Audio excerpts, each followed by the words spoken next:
If you didn't have your uniform on, I wipe the street with you, bro. You put your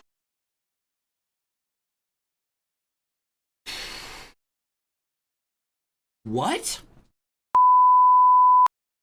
Hello, HalfPint here, and I just wanted to say real quick, if you've been enjoying my content, please remember to subscribe to the channel here on YouTube and follow me on Twitch so you can always catch us when we're live and see more content. Also, if you are new here, welcome in, and if you're enjoying the video, please remember to like it because it helps me out a lot. I also post funny clips and other things on TikTok. All the links are in the description below, and thanks again. Now let's get into the video. Now I got a video from Audit the Audit, just came out yesterday. In this video, apparently, a trooper forces a cop to ID himself. So you struggle between a state trooper and a cop. I don't love that. I feel like this is like trying to say, like, can you believe this? Can you believe a trooper forced a cop to ID himself? Which, I mean, I would hope they would. I would hope they would force each other to ID themselves the same way they force any other person to ID themselves when they interact with them, you know? Like, the treatment's supposed to be the same, you guys. But, actually, I'm going to go get my medicine real quick. It's weird to take medicine with Nick gum in my mouth also. I have to, like, be very aware of what's in my mouth where. But, let's check out this video. From Audit the Audit. Welcome to Audit the Audit, where we sort out the who and what and the right and wrong of police interactions. This episode covers displaying firearms, professionalism, and identifications, and is brought to us by Fanta's channel. Be sure to check out the description below and give them the credit that they Wow, 8,000 subs with no content? That's crazy. deserve. On May 31st, 2013, plainclothes officer Robert Dubois of the Bergen County Sheriff's Office stopped a minivan on the New Jersey Turnpike in Leonia, New Jersey. While he was conducting the stop, an unidentified trooper from the New Jersey State Police noticed the situation and also stopped his cruiser on the side of the road. The interaction that followed was recorded on the state trooper. Oh man, I could already see that getting out of hand. You got a cop who's pulled someone over and a trooper comes like, oh, let me watch this cop. You know, I feel like it from there it just becomes like a precinct ego battle. Like I've talked to you about it in the past. Like, oh god, this is literally Super Troopers. Let's go. Cam. Blue Dodge Caravan.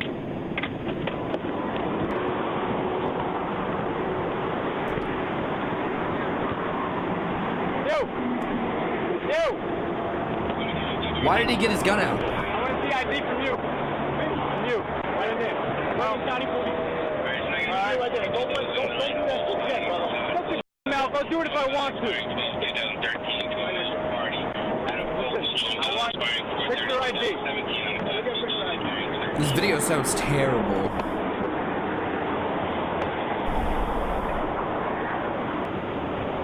gonna have a good reason why you're whipping your weapon on me. I do. Alright? I do. You had what? Armed robbery. You had a person. I see what you got. Back up. Oh, so the cop pulled his gun on the trooper and the trooper started reaching for his gun. Don't tell me to leave here. This is my spot right here. Don't move. Don't move. Don't move.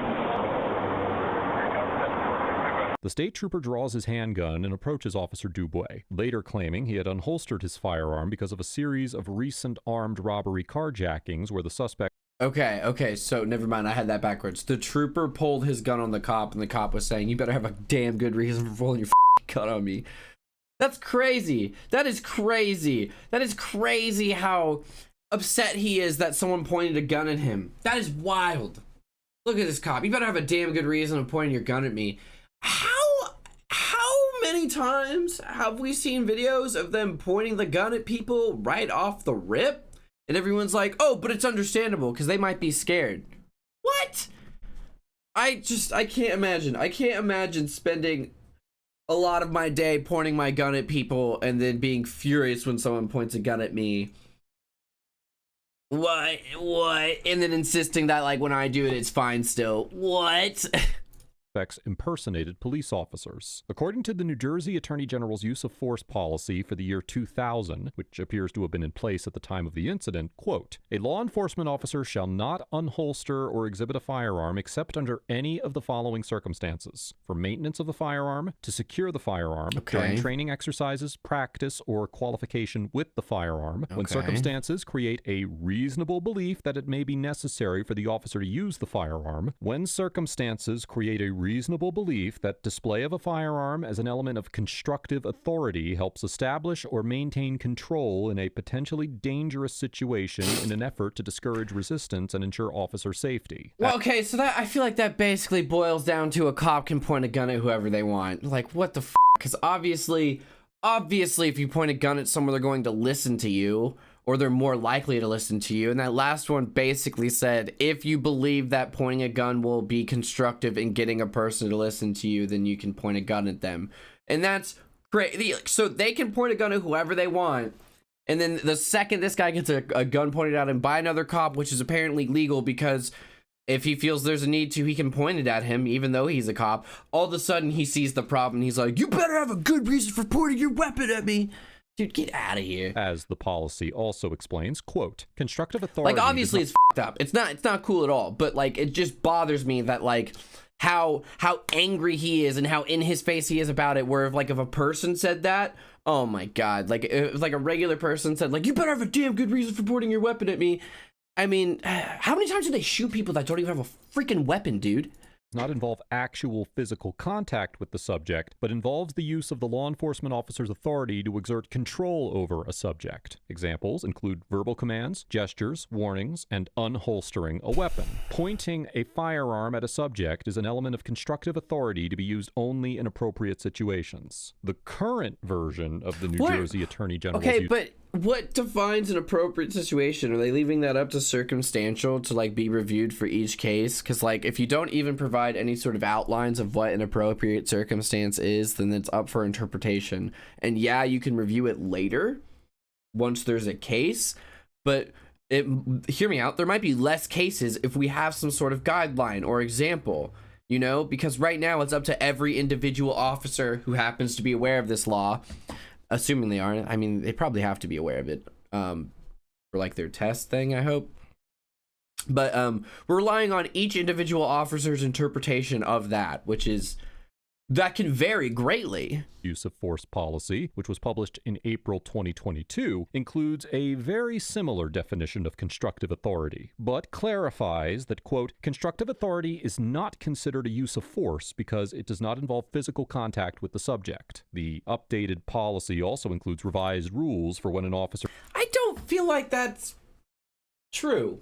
If someone... Okay, so... The reason I don't feel like that holds up, like, if someone points a gun at me and, like, tells me to sign something, like a document, like a legal document, and I sign it, it's considered signed under duress. My signature is considered forced upon that document and therefore illegal. Carrying it another step further, if someone points a gun at, like, a bank teller or whoever and says, like, open the safe, and they open the safe and, like, give the person some money, they're considered forced at gunpoint to have given that person money.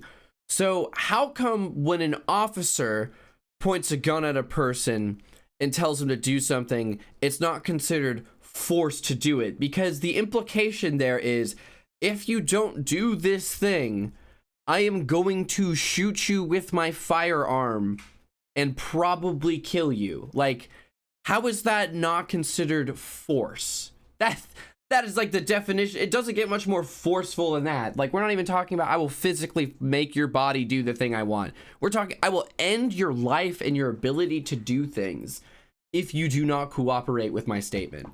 That is about as forceful as it gets, in my opinion. Officer can display a firearm, stating that, quote, unholstering or pointing a firearm are tactics that should be used with great caution. The presence of an officer's firearm, under the right circumstances, can discourage resistance and ensure officer safety in potentially dangerous situations without the need to resort to force. At the same... I want to believe that. I really do, but countries that don't have any guns, especially like their law enforcement not having guns either, they seem to have a lot less death.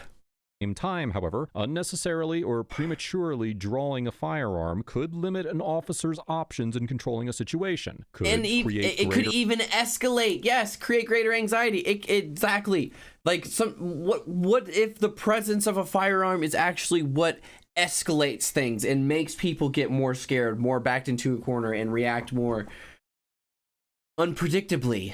Or anxiety on the part of citizens, and may result in an unwarranted or accidental discharge of the firearm. The current policy also clarifies that, quote, officers may point a firearm at a person only when circumstances create a reasonable belief that it may be necessary for the officer to use deadly force. So you can only point a firearm at people if you think you might need to use deadly force, but implying that deadly force and threatening that deadly force is not considered a forceful act? Because they said pointing a gun at someone is not considered making them cooperate by force, but you can only point the gun when you're reasonably suspectful that you need to use deadly force. Cool. This makes a lot of sense. When the officer no longer reasonably believes that deadly force may be necessary, the officer shall, as soon as practicable, secure or holster the firearm. Due to the lower quality of the dashcam footage available, it is unclear whether the state trooper simply unholstered his weapon or pointed it at Officer Dubois. But, based on their conversation, it seems most likely that the trooper merely drew his firearm without pointing it. It is highly probable that a trooper... I mean, we have no idea. Unholstering his weapon when approaching the scene of a potential armed robbery would be found reasonable under both the prior and current versions of the use of force policy. And while it is less likely that pointing the firearm would be considered to be in line with the new policy, there is at least an argument to be made that the trooper had a reasonable belief that it could be necessary for him to use deadly force under the circumstances. I guess that's, like, I can sort of see where they're coming from there, but couldn't that have escalated the situation? Because if this cop was also aware of people impersonating cops, right? So if that cop was also aware of people impersonating cops, and he sees a state trooper or someone dressed as a state trooper getting out of a car, brandishing a weapon, like holding it up, what if he also thought for a moment, oh, this is the armed robber, and now he's coming to f with, like, me in this whole situation, and then he pulled his gun and they just started shooting each other? Like, how could that not have easily escalated out of hand? It didn't, thank God, but like, I see a version of that could have unfolded that goes very differently, where a person who was pulled over for a routine traffic stop is now caught in the middle of a gunfire, like a firefight, that has literally nothing to do with them. Guns, like, and that's what's crazy to me, okay? This person gets pulled over for a traffic stop, and there is a chance, there's somehow a chance that this person could be shot down and killed for their non-violent crime that had, and in a situation that has nothing to do with them. That is absolutely, that just seems fundamentally broken to me. Yeah, all right. Yeah. Now, you don't. Apparently you don't. Yeah. Eyes front. Why are you looking at me? Now are they both bullying the driver? What the hell?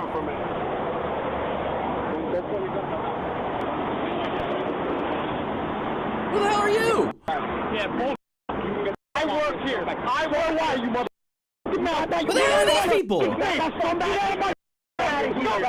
Get out of here. You know what's going on out here. You know what's going on out here. You know what's going on out here.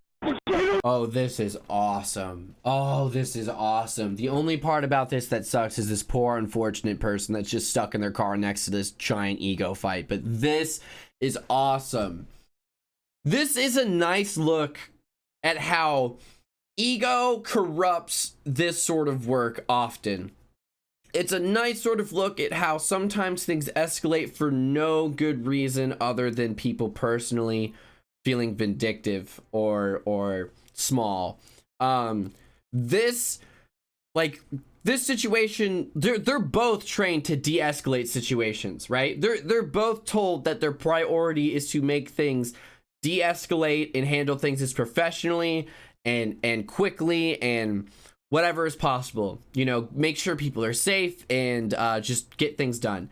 And because they both have such a need for power and the need to feel that power, when it feels like someone's stealing it away from them or taking it from them when it should be theirs, this happens. A full-on war over something stupid when there's actually something important going on, quote unquote, like a traffic stop that needs to be addressed. This person, you know, like technically, you know, the priority is to get people off the shoulder as soon as possible, because as long as people are on the shoulder and the more cars are on the shoulder, the higher risk there is of a crash happening.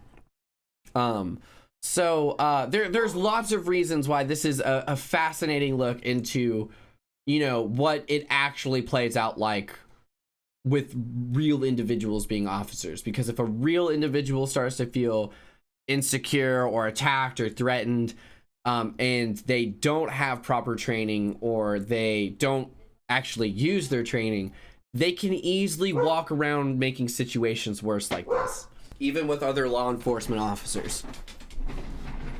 Good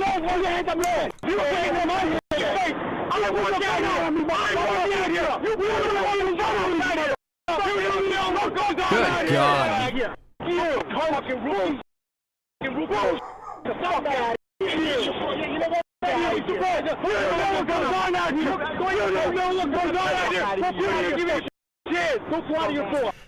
Who are these two? I can't, like, these have to be officers, right? Because they just came from behind the state trooper's car. I don't know if they're just other people pulled over or if they're like friends of the person in the traffic stop. They have to be officers though, because there's no way they would have let in two civilians just walk up on them like this, right? Like, that's crazy. I would never. Like, oh my God. This is, oh my. And even that, like, just, what is happening? He's like someone's being ganged up on. I think the state trooper.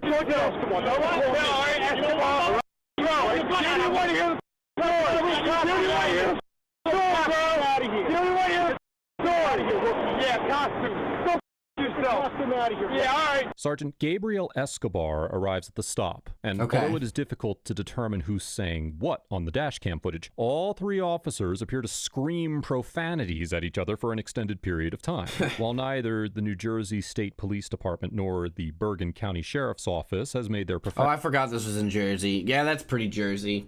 Actually, all of this is pretty Jersey. Damn, I wish that didn't make so much sense. Professionalism policies publicly available. The state police's mission statement notes that, quote, the New Jersey State Police is committed to protect, preserve, and safeguard the constitutional and civil rights of all citizens through impartial and courteous law enforcement with integrity and professionalism. We shall ensure public safety and provide quality service in partnership with our communities. Likewise, the values section of the Bergen County Sheriff's Office's website states that, quote, the Bergen County Sheriff's Office commits to achieving our vision and mission by exhibiting professional and community leadership, and includes in the department's values both, quote, respect, treating all people with consideration.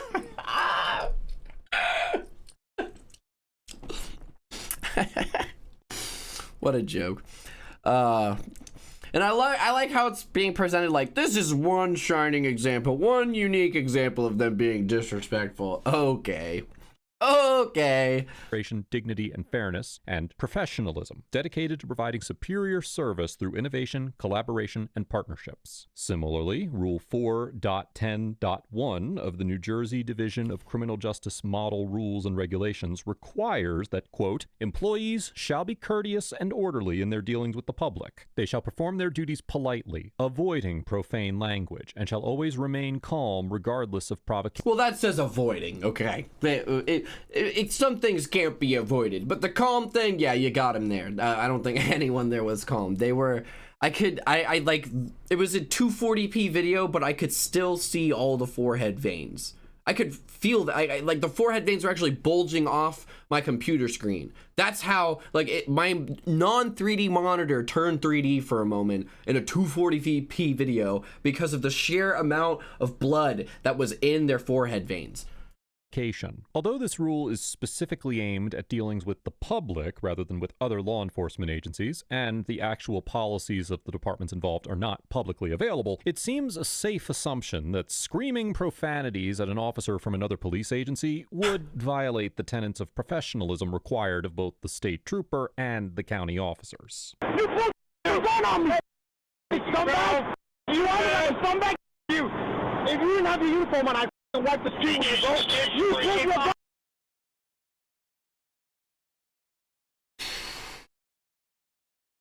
What?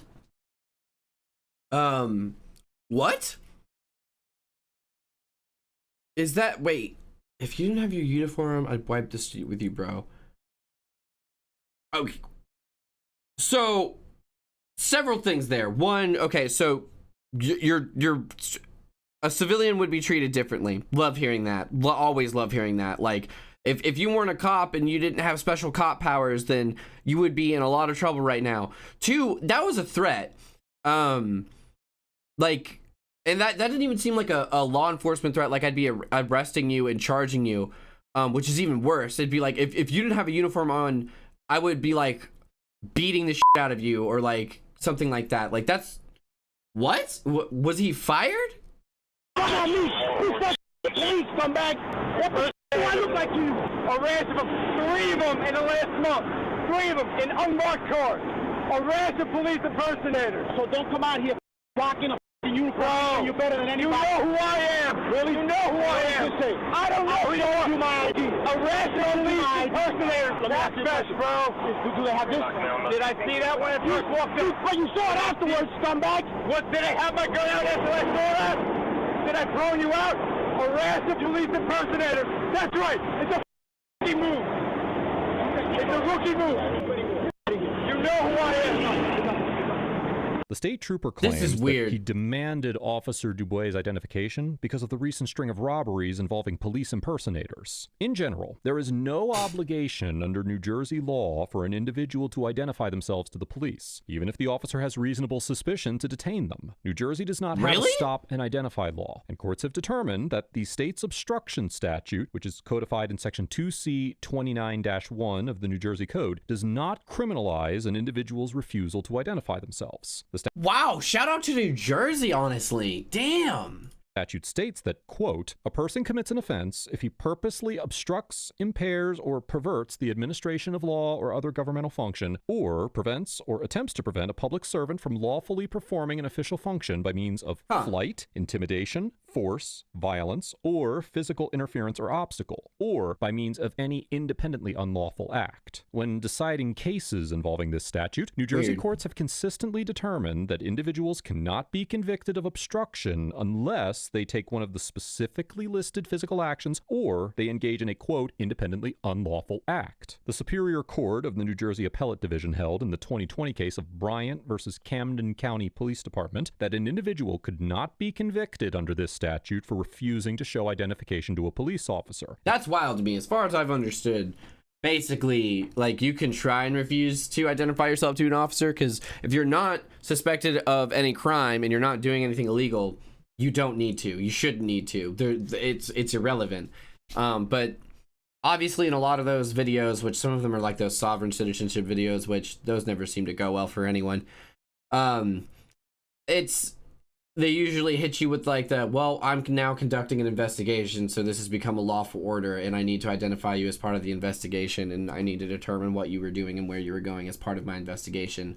And so then you kind of have to at that point, I think. I don't know. I don't read into a bunch of rights like that. Like, I'm learning slowly as I like go through things like this about the nitty gritty of it and all. But I don't know. The sovereign citizen stuff, I used to like watching it because I thought it was interesting when I was a lot younger. But I always found it to be like, clearly whatever is happening here is really complicated and no one seems to understand it very well, both on the law enforcement side or on the citizen side, because it always goes like a show. Like, anytime someone goes down that road, things get weird.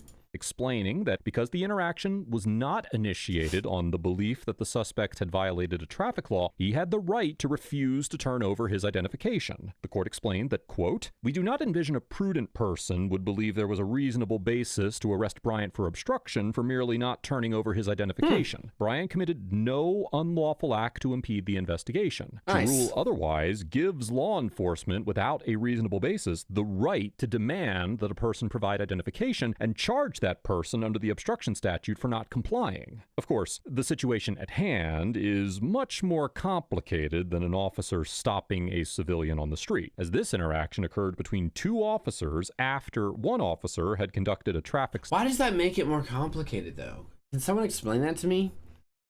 How come an officer identifying another officer as part of a suspected possible crime is different than an officer identifying a civilian for a suspected possible crime? Like, why are those two situations different? As far as I understand, and as far as like my personal morals and values, I think it should be the exact same. I don't understand why there would be a difference in treatment. If you broke, like, we're all capable of breaking the law, and if you broke the law, you should be handled by the law, and you shouldn't be handled differently because of who you are or the position you may have held. It really shouldn't matter. The only thing that should matter in terms of how you're dealt with is the crime you committed and how you are engaging with law enforcement at the time of them trying to apprehend you or like investigate. Those should be the only things that factor in, you know, how things are handled. I don't understand why it's inherently a different situation just because you're both cops. Stop on a citizen, and there's no case law that discusses this unique scenario. Like, sure, it might be awkward, and if you have to get like another precinct or another, you know, you have to like bring in some third parties to handle it, then obviously that should be done too. This is another reason why self-investigations and self-policing internally of you know, law enforcement agencies doesn't really work, because like at the end of the day, they are co-workers. However, it is unlikely that a court would conclude that Officer Dubois was legally obligated to identify himself, given the lack of a stop and identify law in New Jersey and the fact that officers typically do not have a legal duty to disclose their identities. That being said, it is certainly possible that a court could conclude that, under the circumstances, the state trooper would have probable cause to arrest Officer Dubois for an offense related to the impersonation of a police officer or carjacking if he refused to provide any evidence that he was actually a police officer, given the fact that he was in plain clothes. Yeah, I did think that was a little weird, but he's in an unmarked car. I don't know how unmarked cars work or why they even use them. But I do think it's weird that there's two people that are just in street clothes, but apparently one of them's a sergeant, and the other one's been kind of quiet and just kind of standing back there. I don't know if he's just there with him, and he's just some poor, unfortunate civilian like, yeah, my friend's a cop, and sometimes we end up going somewhere so he can argue with like 3 other cops, and I just kind of stand there and hope I don't end up getting arrested somehow. But yeah, no, this dude, wow, I just like, what a power thumb. With the Oakleys. Okay. Yeah, Mr. Tough Guy. Yeah, you don't know the story, bro. You don't know the story. You just got out of the academy. Yeah, you just got out of the academy. You see a uniform, that means I got out of the academy. You saw because you're out. You don't know the story. I just told you the story, and you're still acting like. What does that mean? I just told you the story. So when your plain clothes guys do that, do we do that to them? Well, listen, when our plain guys are out here working, they let us know. I don't come out to these because you're not from here. You don't know about here. Where you from? That's right, because I only got 6 months on the job. Because it's an issue now. Now it's an issue. Now it's an issue. First off, I'm not going to make an issue of it. I work out here. I work out here, all right? Oh, you're not making an issue out here? You come here ranting and raving, telling me to get the out of here. Did you just do that? I think we just settle this out here. I'm not going to say nothing. You want to point you for it? I'm telling you. I tried to explain it to you. We've had 3 police impersonators, tax vest and all. So we're ripping and stripping out here, robbing people. You know what? Carjacking, guns, the whole 9 yards. If that's true, then like I kind of get it, but like no one de-escalated here. Not a single person attempted to de-escalate here, and that's really the problem. Like at no point did anyone try and be the professional adult in the room and just calmly explain. They only let the situation get worse and worse. And I think, since we're close to the end of this point, it didn't get too out of hand, but it is very lucky, all things considering, that things did not get out of hand. If you don't believe it, I want my detectives to call you. I want them to personally call you because I'm a rookie and I don't know what's going on. Just calm down. Now, calm down. Because we're not getting anywhere yelling at each other, right? If that's the case. God, finally someone says it. We're not getting anywhere by yelling at each other. Jeez, wow, that only took 10 minutes. Okay, you know what? No, I'm lying, bro. I'm lying. I come out here typically and put my gun out on police because that's what I do. That's what they teach us on this one side of the academy to do. I want them to call you personally because, you know what? Apparently my word's not good enough. So I'm going to leave it as is. After the incident, State Police Superintendent Colonel Rick Fuentes issued a statement giving his full support to the trooper involved, claiming his actions were, quote, fully justified, given the recent carjackings involving police impersonators. The statement made no mention of Colonel Fuentes' opinion on the trooper's professionalism during the encounter, and it does not appear that any disciplinary action was taken against the trooper for his behavior. Are you kidding me? Bergen County Police Chief Brian Higgins. I don't think he should be, like, disciplined for, you know, the way he pulled his gun out necessarily, unless, well, I don't know. I don't like the idea that they can just point their gun at whoever, but clearly those are already the established rules, so there's not really much another cop can do about that. Like, wham, you got a gun pointed at you, you point guns at people all day long.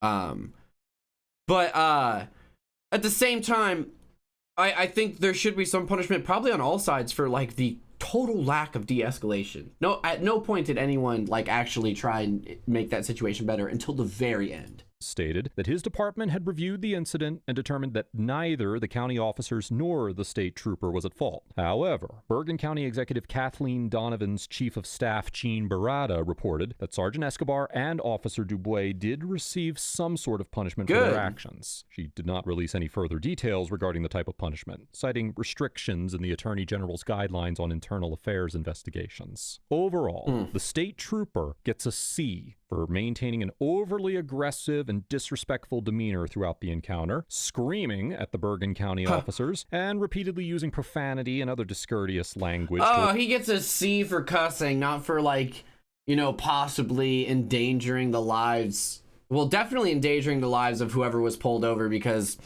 cars could have been hit on the side of the shoulder at any moment. The priority is supposed to be to get people moving again as quickly as possible and off the shoulder of the road, because as longer you're there, the more you can be in a wreck.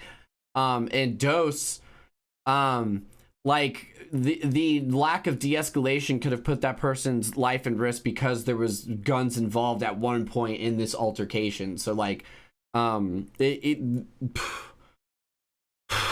towards his fellow officers. While I understand why the trooper wanted to ensure that Officer Dubois was a legitimate police officer and felt the need to draw his weapon while approaching the scene of a potential carjacking, the trooper's conduct was unnecessarily confrontational from pretty the hostile. And his behavior after he had confirmed Officer Dubois' identity was even worse. Tempers were clearly running high on both sides of this confrontation, but the Bergen County officer's conduct... And that's also my problem with it, because if he would have been approaching a civilian that hostile, there would have been nothing a civilian could do. There'd been no sort of pushback they could get, and if they would have pushed back, they just would have been arrested brutally. That's the truth of it.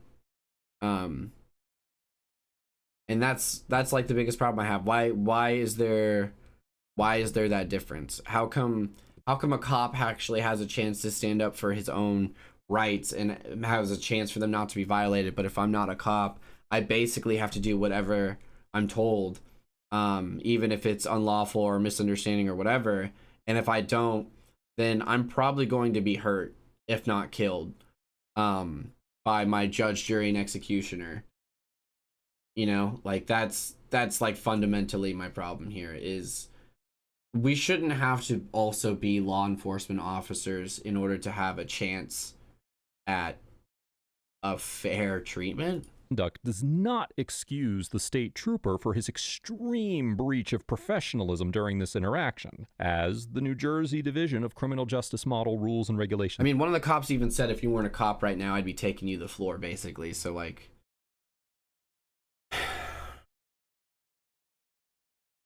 state, officers should, quote, always remain calm regardless of provocation. And this standard should still apply when the source of the provocation is another officer. The Bergen County officers get a C- for needlessly escalating the situation instead of simply confirming their status as police officers. Oh my god, I really don't understand this guy's grading system. We just C.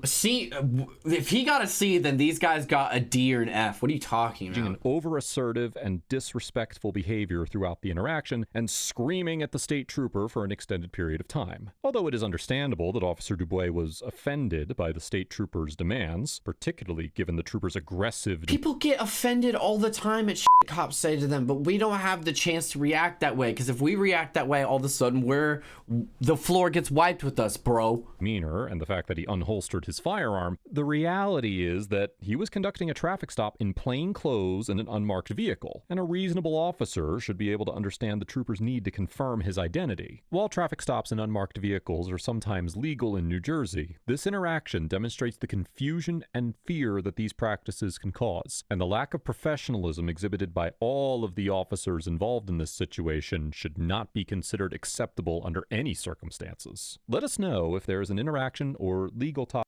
Yeah, so that's wild. That was wild. I mean, that's probably the most Jersey thing I've seen in a while. Thanks for watching, guys. Follow me on Twitch to join us live, like and subscribe, and I will catch you later.